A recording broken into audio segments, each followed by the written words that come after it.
तो आज होने वाली है बहुत बड़ी जंग, जिसमें एक तरफ है डीसी का सबसे पावरफुल सुपर हीरो सुपरमैन और दूसरी तरफ है गॉड ऑफ थंडर थोर। क्या होगा जब ये दोनों आपस में भिड़ेंगे?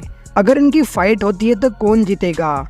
चलिए देखते हैं। और हाँ, इस वीडियो में हम सिर्फ मूवी वाले वर्जन का ही कंपैरिजन करेंगे। तो चलिए शुरू करते हैं। तो सबसे पहले बात करते हैं दोनों की स्ट्रेंथ के बारे में। तो हमने सुपरमैन को आसानी से एक शिप को खींचते देखा है और एक स्पेस शटल को उठाते हुए देखा है। वही सुपरमैन की हिटिंग स्ट्रेंथ कौन भूल सकता है, जो कि हमने सुपरमैन वर्सेस जोड की पूरी फाइट सीन में देखा है कि सुपरमैन का हर एक पंच एक शॉक वेव क्रिएट कर रहा था। वहीं अगर थोर की स्ट्रेंथ की बात करें तो थोर ने एक सोलर सेल के फोर्ज को होल्ड करके रखा था और वो उतने बड़े बड़े रिंग्स जो लगातार फोर्स लगा रहे होंगे उन सबको थोर ने अपनी स्ट्रेंथ से ही रोक के रखा था। अब हर एक रिंग का वेट सोच ही सकते हो, अरबों टन्स में होगा।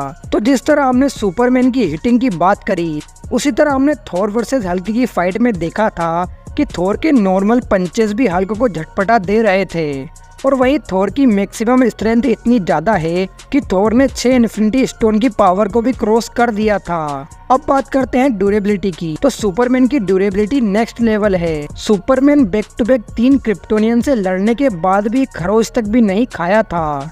वहीं स्टेफन बुल का एक्स भी सुपरमैन का कुछ नहीं बिगाड़ पाया था।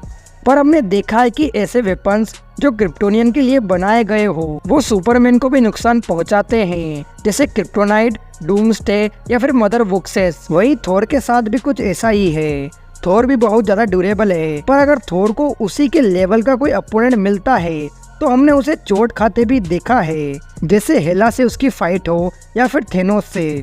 और कुछ ऐसे वेपन्स जो बनाए ही गए हो ऐसे हायर बींग्स के लिए, वो थोर पर वर्क करते हैं, पर थोर पर बाकी सारे हथियार बेअसर है। जैसे एंड गेम में थाइनोस अपनी मिसाइल से एवेंजर हाउस को तबाह कर देता है। वो मिसाइल इतनी पावरफुल थी कि सारे एवेंजर्स इधर उधर हो जाते हैं, पर थोर वही का वही खड़ा रहता है। इससे हमें उसकी ड्यूरेबिलिटी का पता लगता है। तो आप सोच ही सकते हो थोर कितना ड्यूरेबल है। अगर हम बात करें एडिशनल बेनिफिट्स की, तो सुपरमैन के पास है स्पीड। सुपरमैन बहुत तेज है। सुपरमैन फ्लैश से उसकी सुपर स्पीड में फाइट कर चुका है। स्टेफन वुल्फ के अटैक को आसानी से डॉज कर चुका है। पर सुपर स्पीड में भी सुपरमैन उन्हीं से लड़ा है जिन्हें अगर वो एक पंच भी मार देता तो वो खत्म हो जाते। पर अगर सुपरमैन किसी गॉड लाइक बीइंग को सुपर स्पीड में पंच मारेगा तो उसका इम्पैक्ट इतना नहीं पड़ेगा। और सुपरमैन की हीट विजन भी थोर का कुछ नहीं बिगाड़ पाएगी, क्योंकि थोर एक न्यूटन स्टार की पावर को भी झेल चुका है। और अगर थोर के एडिशनल बेनिफिट की बात करें तो वो है उसकी वर्दीनेस फॉर म्यूनिर और स्टॉर्मब्रेकर।